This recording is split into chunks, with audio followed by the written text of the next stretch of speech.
To Be or Not to Be by Kurt Vonnegut Jr. Everything was perfectly swell. There were no prisons, no slums, no insane asylums, no cripples, no poverty, no wars. All diseases were conquered. So was old age.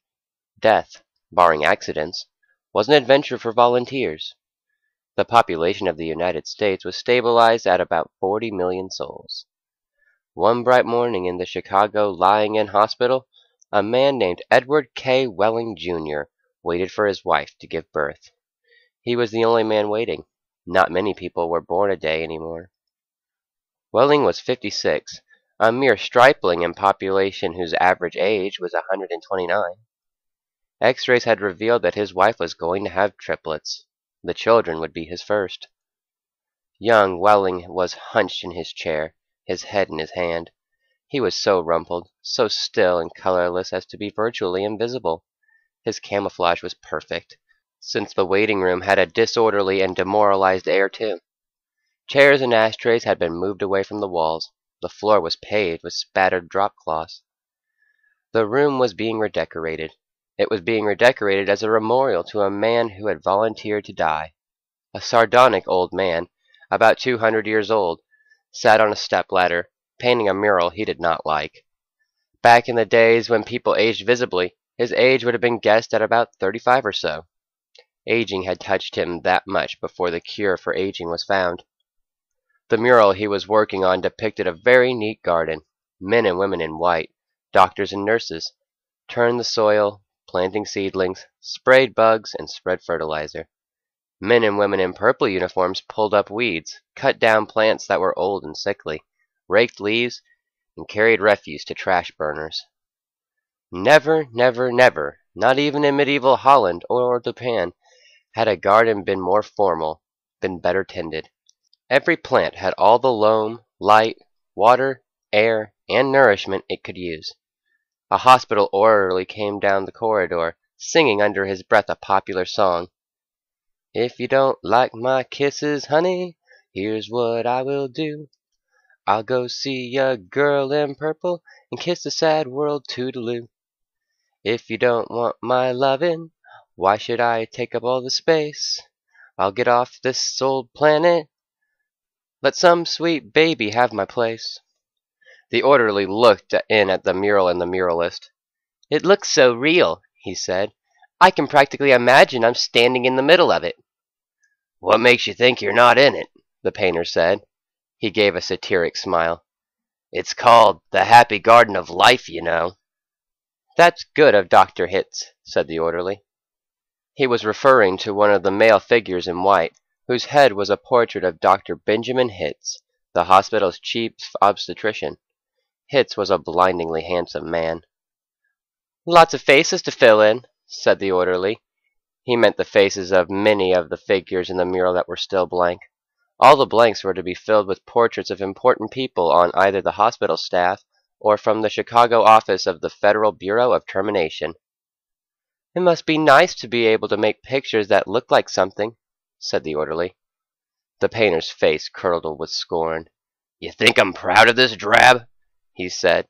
You think this is my idea of what life really looks like? What's your idea of what life really looks like? Said the orderly. The painter gestured to a foul dropcloth. That's a good picture of it, he said. Frame that, and you'll have a picture a damn sight more honest than this one. You're a gloomy old duck, aren't you? Said the orderly. Is that a crime? Said the painter. The orderly shrugged. If you don't like it here, Grandpa, he said, and he finished the thought with the trick telephone number that people who didn't want to live anymore were supposed to call. The 0 in the telephone number he pronounced not. The number was 2B or not 2B. It was the telephone number of an institution whose fanciful sobriquets included Automat, Birdland, Cannery, Catbox, De-Louser, Easy Go, Goodbye Mother, Happy Hooligan, Kiss Me Quick, Lucky Pierre, Sheep Dip, Warring Blender, Weep No More, and Why Worry?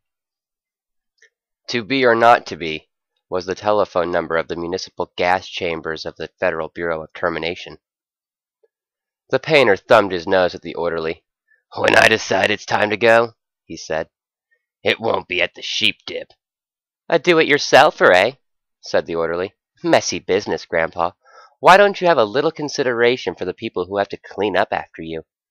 The painter expressed with an obscenity his lack of concern for the tribulations of his survivors. "The world could do with a good deal more mess, if you ask me," he said. The orderly laughed and moved on. Welling, the waiting father, mumbled something without raising his head, and then he fell silent again. A coarse, formidable woman strode into the waiting room on spike heels.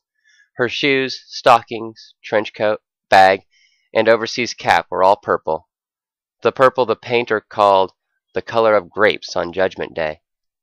The medallion on her purple musette bag was the seal of the Service Division of the Federal Bureau of Termination, an eagle perched on a turnstile. The woman had a lot of facial hair, an unmistakable mustache, in fact. A curious thing about gas chamber hostesses was that, no matter how lovely and feminine they were when recruited, they all sprouted mustaches within 5 years or so. "Is this where I'm supposed to come?"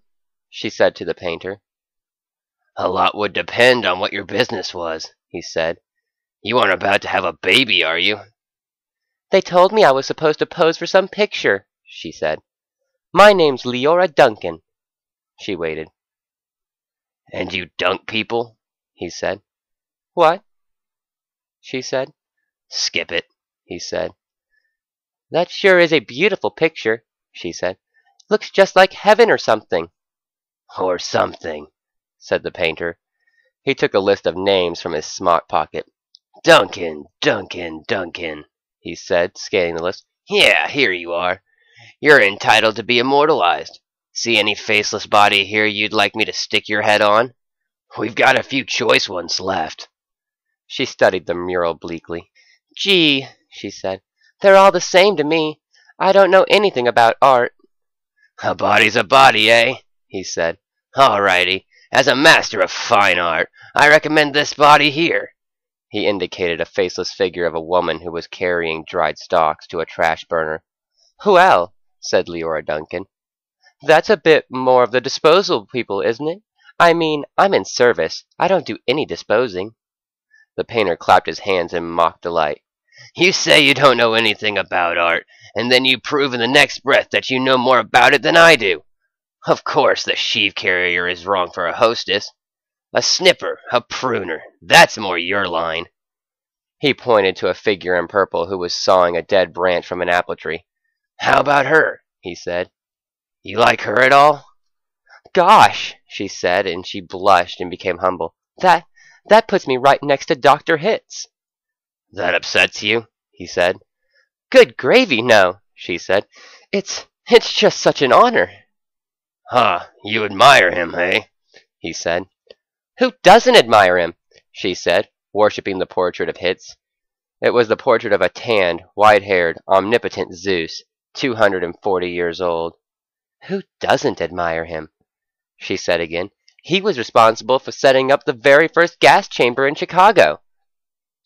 "Nothing would please me more," said the painter, "than to put you next to him for all time, sawing off a limb. That strikes you as appropriate." "That is kind of like what I do," she said. She was a demure about what she did.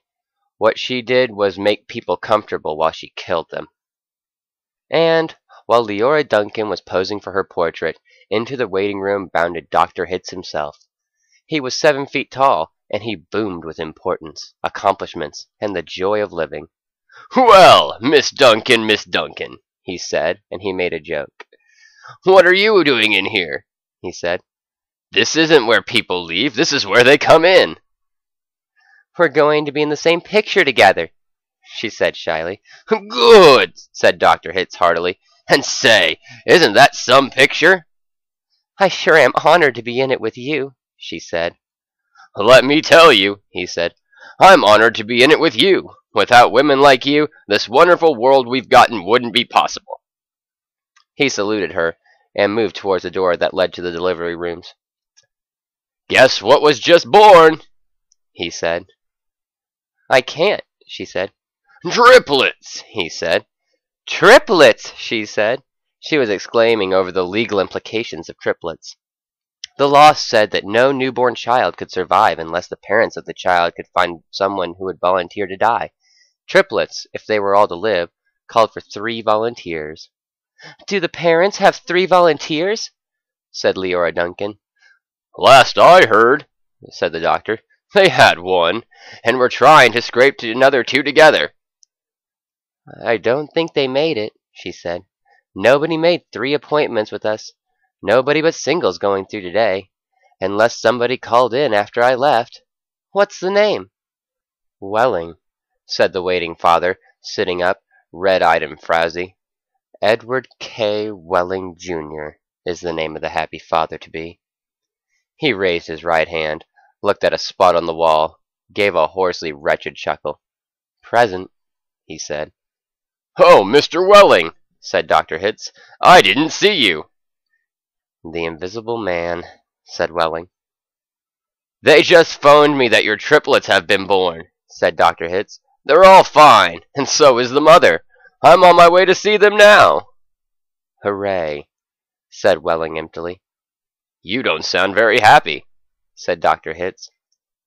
What man in my shoes wouldn't be happy, said Welling. He gestured with his hand to symbolize carefree simplicity. All I have to do is pick out which one of the triplets is going to live, then deliver my maternal grandfather to the happy hooligan, and come back here with the receipt. Dr. Hitz became rather severe with Welling, towered over him. You don't believe in population control, Mr. Welling? He said. I think it's perfectly keen, said Welling tautly. Would you like to go back to the good old days when the population of the earth was 20 billion? About to become 40 billion, then 80 billion, then 160 billion. Do you know what a druplet is, Mr. Welling? Said Hitz. No, said Welling sulkily. A druplet, Mr. Welling, is one of those little knobs, one of the little pulpy grains of a blackberry, said Dr. Hitz. Without population control, human beings would now be packed on the surface of this old planet like druplets on a blueberry. Think of it. Welling continued to stare at the same spot on the wall. In the year 2000, said Dr. Hitz, before scientists stepped in and laid down the law, there wasn't even enough drinking water to go around, and nothing to eat but seaweed. And still people insisted on their right to reproduce like jackrabbits, and their right, if possible, to live forever. I want those kids, said Welling quietly. I want all 3 of them. Of course you do, said Dr. Hitz. That's only human. I don't want my grandfather to die either, said Welling. Nobody's really happy about taking a close relative to the cat box, said Dr. Hitz, gently, sympathetically. I wish people wouldn't call it that, said Leora Duncan. What? Said Dr. Hitz. I wish people wouldn't call it the cat box and things like that, she said. It gives people the wrong impression. You're absolutely right, said Dr. Hitz. Forgive me. He corrected himself, gave the municipal gas chambers their official title, a title no one ever used in conversation. I should have said the Ethical Suicide Studios, he said. That sounds so much better, said Leora Duncan. This child of yours, whichever one you decide to keep, Mr. Welling, said Dr. Hitz, he or she is going to live on a happy, roomy, clean, rich planet, thanks to population control. In a garden like that mural there. He shook his head. 2 centuries ago, when I was a young man, it was a hell that nobody thought could last another 20 years. Now centuries of peace and plenty stretch before us as far as the imagination cares to travel.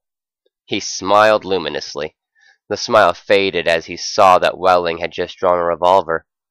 Welling shot Dr. Hitz dead. There's room for one, a great big one, he said. Then he shot Leora Duncan. It's only death, he said to her as she fell. There, room for 2. And then he shot himself, making room for all 3 of his children. Nobody came running. Nobody, seemingly, heard the shots. The painter sat on the top of his stepladder, looking down reflectively on a sorry scene. The painter pondered the mournful puzzle of life, demanding to be born and, once born, demanding to be fruitful, to multiply and to live as long as possible, to do all of that on a very small planet that would have to last forever. All the answers that the painter could think of were grim, even grimmer, surely, than a cat box, a happy hooligan, an easy go. He thought of war. He thought of plague. He thought of starvation. He knew that he would never paint again. He let his brush fall to the drop cloths below, and then he decided he had had about enough of life in the happy garden of life too, and he came slowly down from the ladder. He took Welling's pistol, really intending to shoot himself, but he didn't have the nerve. And then he saw the telephone booth in the corner of the room. He went to it and dialed the well-remembered number, 2BR not 2B. "Federal Bureau of Termination," said the warm voice of the hostess. "How soon can I get an appointment?" he asked, speaking very carefully. "We could probably fit you in late this afternoon, sir," she said. "It might even be earlier if we get a cancellation." "All right," said the painter. "Fit me in, if you please." And he gave her his name, spelling it out. "Thank you, sir," said the hostess. "Your city thanks you. Your country thanks you. Your planet thanks you. But the deepest thanks of all is from the future generations." The end.